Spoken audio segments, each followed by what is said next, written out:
Hello, hi everyone. This is Vishal again. Welcome to your day 5 of Ultimate Health Challenge video. अगर आपने मेरा channel अभी तक subscribe नहीं किया है तो प्लीज़ डू सब्सक्राइब. इसका मतलब मैं जैसे ही कोई नया वीडियो डालूंगा you guys will get the notification और आप कोई वीडियो मेरा मिस नहीं करेंगे. तो ये डे 5 है अल्टीमेट हेल्थ चैलेंज प्रोग्राम का, जो मैं कोर्स कर रहा हूँ एक सात्विक मूवमेंट के साथ. और इन वीडियो के ज़रिए I am just bringing everything that I am learning every day with you guys. So अगर आपने और डे 1 से डे 4 के वीडियोस नहीं देखे हैं तो डिस्क्रिप्शन में उनके लिंक्स हैं. Please go and watch it. Very interesting videos. आज एक बहुत ही इंटरेस्टिंग टॉपिक सीखा है मैंने एंड उसके बारे में मैं बात करूँगा. And the topic for today is what are wholesome foods. And we're going to talk about 3 major villains that are sitting in everybody's kitchen and we are unaware of. तो उनको चेंज करने की ज़रूरत है, स्विच करने की ज़रूरत है और किन प्रोडक्ट्स को यूज़ करना चाहिए, किन प्रोडक्ट्स को नहीं यूज़ करना चाहिए. Calling out these 3 villains is important to understand in this lesson. So let's get started with it, guys. So what is wholesome foods, right? So to understand कि wholesome foods होते क्या हैं, so I'll just read out the definition and then I'll explain it to you as well. So Mother Nature has given us amazing foods that can be easily digested and absorbed by our body in forms of fiber, protein, fat and water. And these are the wholesome food जो basically जैसे हैं mother nature से आप वैसे ही उन्हें खा भी रहे हो. That is called the wholesome foods basically, right. तो आपने ये वर्ड कई बार सुना होगा, whole meal grain, whole meal bread और whole meal anything of that sort. तो बेसिकली होल मीन्स कि वो जो जैसा है अनाज उसको आप वैसे ही खाएं, या any kind of product which is not refined, which is not granulated, which is not over processed. तो वो है उसका मतलब. एक छोटा सा एग्जाम्पल लेके समझते हैं. So for example corn, right. हम सब ने कॉर्न खाया है. कॉर्न से बनती है पॉपकॉर्न और उसको अलग अलग फॉर्म्स में हमने खाया है. सो कॉर्न मील अगर आप खा रहे हैं, अगर आप भुट्टा खा रहे हैं पूरा, सो that is a wholesome by product of technically it's a product as a whole. but अगर आप कॉर्न सिरप यूज़ कर रहे हैं किसी चीज़ में, तो it's a fragmented product, right. वो बाय प्रोडक्ट है, फ्रेगमेंटेड है. उसके सारे न्यूट्रिएंट्स को निकाल दिया गया है, उसको एक फॉर्म में बस यूज़ किया जा रहा है. अगर आप कॉर्न स्टार्च यूज़ कर रहे हैं तो that's also fragmented. That's not a wholesome food. उसका कोई न्यूट्रिशन वैल्यू नहीं रह गया, राइट. सो ये अवेयरनेस ये बहुत इम्पॉर्टेंट है सबके लिए समझना कि what is wholesome and what is fragmented, जिसके सारे न्यूट्रिएंट्स निकाल लिए गए हैं. वो आपकी बॉडी में कुछ भी नहीं कर रहा है, 1% की भी वैल्यू ऐड नहीं कर रहा है. So let's talk about first villain of in our kitchen, right. First villain is white sugar, guys. हाँ, I mean I think at some stage we all have consumed it. मैंने white sugar खाना बंद कर दी है. उसकी जगह अभी will talk about the replacements. But it is one of the deadliest things that like billions of Indians are having right now, and we should definitely stop it as soon as we can. Let's quickly understand कि white sugar बनती कैसे है, right. Sugar cane, गन्ना जो होता है, गन्ने के रस से उसको हार्वेस्ट किया जाता है. उससे उसको जब प्रोसेस किया जाता है उससे बनती है जैगरी. तो जैगरी जो बनती है उसको कहते हैं कि बहुत कम रिफाइंड होती है. बट जैगरी मतलब गुड़ को जब आप और रिफाइन करते हो और मशीन्स के थ्रू और केमिकल्स के थ्रू ले जाते हो और उसको आप वाइट ग्रैनुअल्स, जैसे चीनी हम लोग जो खाते हैं सफ़ेद कलर की, उनमें आप लाने की जब कोशिश करते हो, वो इतने पेस्टिसाइड्स और इतने केमिकल्स के थ्रू, इतनी मशीनरीज के थ्रू वो ऐसे बनती है वाइट शुगर. तो उसका जो प्रोसेस है it's so long. It's like ultra process sugar that we are eating.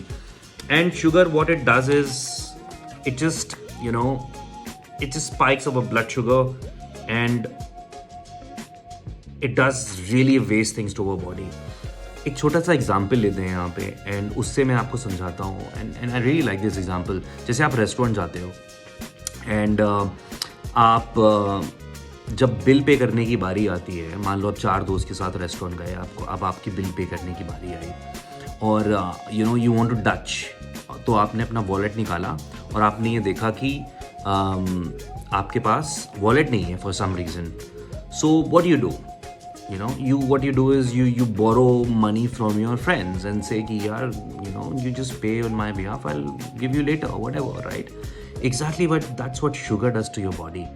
जैसे ही शुगर आपकी बॉडी में जाती है, what it does is it borrows all the nutrients from your organs and it says to your organs कि organ, मेरे पास खुद का nutrition तो कुछ है नहीं, तो मैं तुमसे न्यूट्रिशन ले लूँगी। इसीलिए it says that it compensates out everything. It starts dissolving our bone structures. और ये सिर्फ मैं नहीं कह रहा हूँ, ये क्लास में नहीं कहा।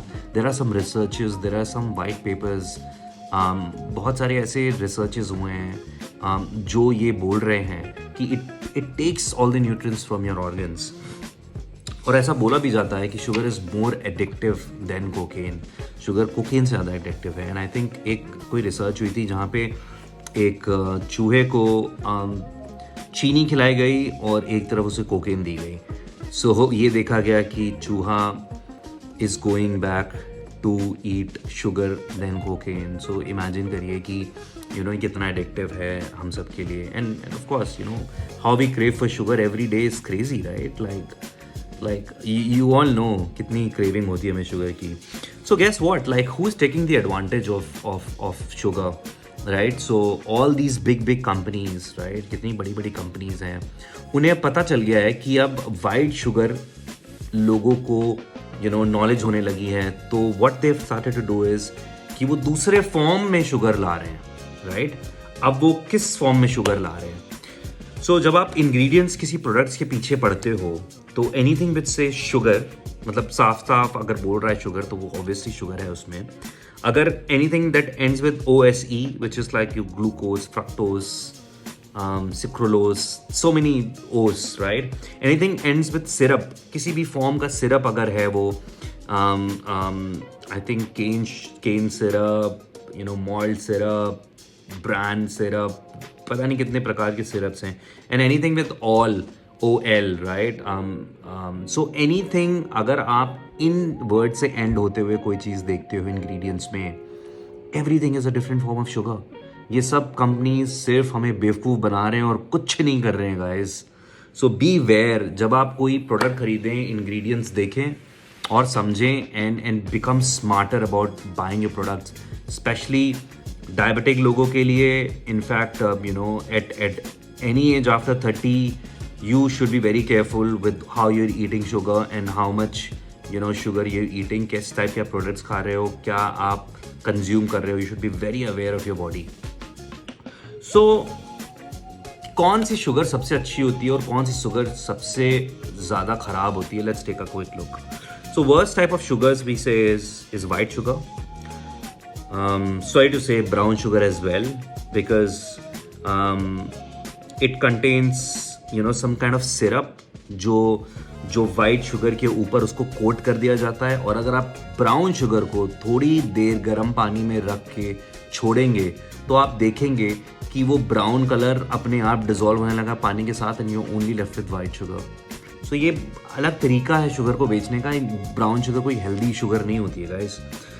शुगर फ्री जो सैशेज आते हैं वो क्लेम करते हैं कि शुगर फ्री है, उनके आप पीछे देखोगे ये OSE सिरप या OL, some form or the sugar will be there. Commercial honey, which is not at all good as well. White stevia powder, उसमें भी कोई अलग तरीके की शुगर इन लोग ने ऐड कर रखी होती है। एंड भूरा जो एक फॉर्म होता है शुगर का, आई थिंक पतंजलि का भूरा is very famous, and other brands भूरा भी very famous, but apparently it is not one of the best as well in terms of containing sugar content. Highly refined जो form of sugar है वो है खांड और मिश्री। ये दो ऑप्शंस हैं. वेरी लेस रिफाइंड बोलते हैं जो, and that is what I consume every day, and that's what Satvik movement also suggest is jaggery. Jaggery आप लिक्विड फॉर्म में भी ले सकते हैं, पाउडर फॉर्म में भी ले सकते हैं. इम्पॉर्टेंट इज़ टू अंडरस्टैंड कि जैगरी जो है वो किस कलर की अच्छी होती है. तो डार्क ब्राउन कलर की जो जैगरी है that is normally seen as you know the genuine jaggery. So अगर आप कभी जैगरी खरीदें, गुड़ खरीदें, तो उसमें थोड़ा सा आप ध्यान रखें उस चीज़ का. जो बेस्ट फॉर्म ऑफ शुगर होते हैं वो होते हैं जो नेचुरल शुगर जहाँ से आपके आते हैं, वो आते हैं आपके डेट से, फिग से, रेजन से.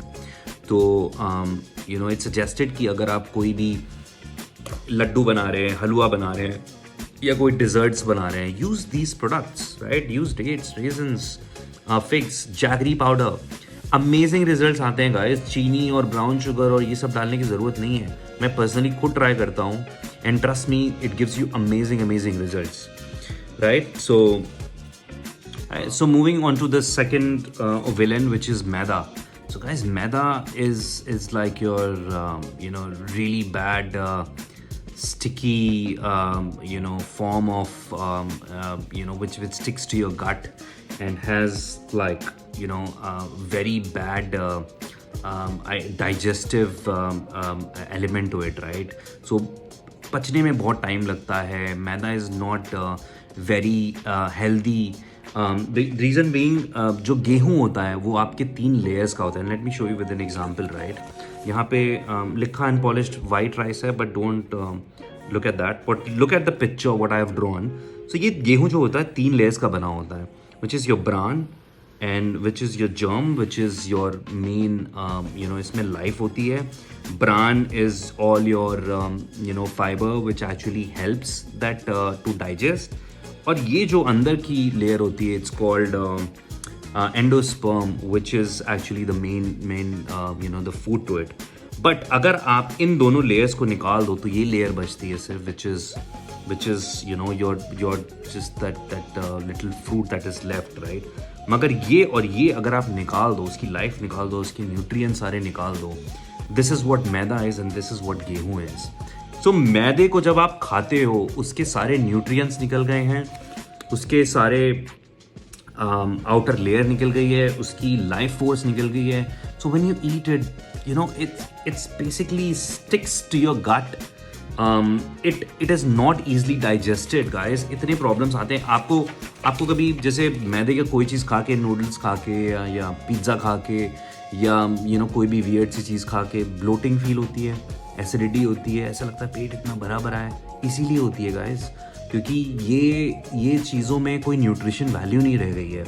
And that's why it is said that ये आपके इंटेस्टाइन्स में जाके it's sticking everywhere and it is giving you all the health issues in the world that you cannot even imagine. वो आपके intestines में इतनी गंदगी फैलाती है कि आप सोच भी नहीं सकते. सूजी is also a bit refined, so that is not recommended as well.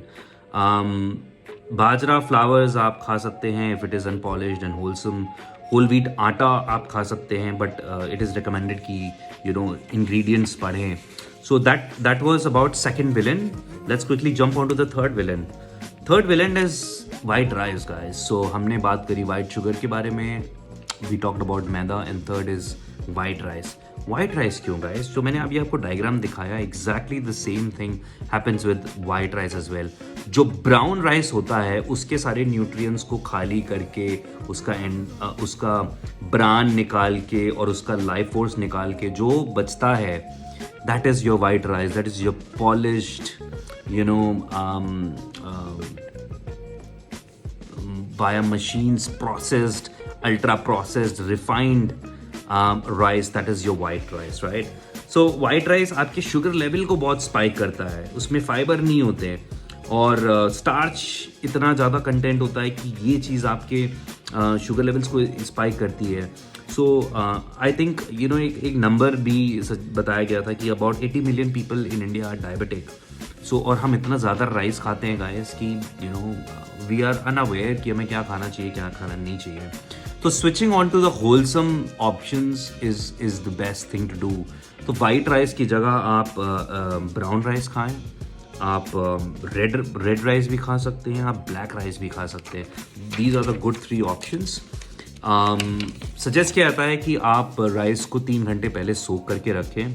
उसकी जो केमिकल लेयर्स होती हैं वो निकलती हैं. It's easier for the body to absorb as well. So that is very good. और राइस के साथ एक और बहुत अच्छा ऑप्शन है गाइस. एंड मैं तो रोज़ ही आजकल खा रहा हूँ. And I wish I could show it to you guys. इस किनोआ. किनोआ थोड़ा सा एक्सपेंसिव आता है, but it is a form of a seed. वो कोई ग्रेन नहीं है. But I eat quinoa pretty much every day. In fact, अभी भी मैंने आज लंच में किनोआ ही खाया है और अभी भी थोड़ा सा बचा हुआ है. So I make like a khichdi with with all lot of vegetables and boil the quinoa with it and I eat it every day. Quinoa में बोलते हैं कि बहुत अच्छा प्रोटीन कंटेंट होता है. It is set to have all the amino acids that a protein contain. Protein is a building block and which is formed by amino acids. Leucine, isoleucine, and valine are the 3 main amino acids that your body needs. But there are 6 non-essential amino acids, essential amino acids as well. So बोलते हैं कि ये जो quinoa है, it contains good amount of protein in terms of the wholesome of protein, and it also contains other nutrition values like minerals and vitamins. So बहुत अच्छा एक option है. Then the third option is millets guys. Sorry, मुझे millets के ज़्यादा नाम नहीं पता है, but I'm just putting a picture. You can see some of the names of the millets, or if you guys can Google, I'm sure it'll easily come up. Millets बहुत ही amazing माना जाता है. उसका ग्लाइसेमिक इंडेक्स बहुत कम होता है. And अगर आपको ग्लाइसेमिक इंडेक्स नहीं पता है तो उसको सिंपल भाषा में बताने के लिए कि एनीथिंग दैट यू ईट और वो कितनी जल्दी आपका ग्लूकोज शुगर को हाई करता है, that is the glycemic index of any food, right. So banana का भी ग्लाइसेमिक इंडेक्स होता है, सेब का भी होता है, चावल का भी होता है, रोटी का भी होता है. हर चीज़ का ग्लाइसेमिक इंडेक्स होता है. अगर आप ग्लाइसेमिक इंडेक्स किसी चीज़ का जानना चाहते हो तो आप गूगल करो, इट ईजिली शो अप. और ग्लाइसेमिक इंडेक्स ऐसा बोला जाता है कि जिसका ग्लाइसेमिक इंडेक्स कम हो, 50 तक रेंज में हो, वो फूड्स ज़्यादा प्रेफर करने चाहिए ताकि आपका ब्लड शुगर लेवल स्पाइक धीरे धीरे हो. And it doesn't allow all your insulin जल्दी से नहीं निकलेगा. एंड योर ब्लड स्ट्रीम्स में शुगर आपकी धीरे धीरे जाएगा. सो अगर आपको इसके बारे में समझना हो, do comment in this video and I will tell you how it actually works. And last but not the least, ये सब सामान आप कहाँ से लें? आजकल इंडिया में बहुत सारी शॉप्स हैं गाइस. बट एक शॉप जिसका नाम आज डिस्कशन में आया था कि they have really good products. You can purchase from there. It's called satopradhan.com. I'll just mention it here. So this is one of the stores where a lot of people buy products these days, and I think इनके products बहुत ही genuine हैं और बहुत ही अच्छे और शुद्ध हैं. So might as well try. और अगर आपको कोई organic farms पता है, organic दुकानें पता है, organic products पता है, so feel free to use products from there. So thank you so much for watching the video. ये था आज का class, your lesson on day 5. Hope you're liking the videos. अगर आपको ये वीडियो अच्छा लगा, please do like, share and subscribe. Comment section में मुझे बताइए आपको कैसे लग रहे हैं videos, and if you have any specific questions. Thanks for so much of love. Keep watching the videos until day 21. I hope you will get something or the other from these videos, if not more. I wanted to say one more thing, that like I said before, I'm not here to change the world, but if I'm able to change world of that one person, then it'll be amazing for me. So thank you so much. I will see you in the next video. Thank you.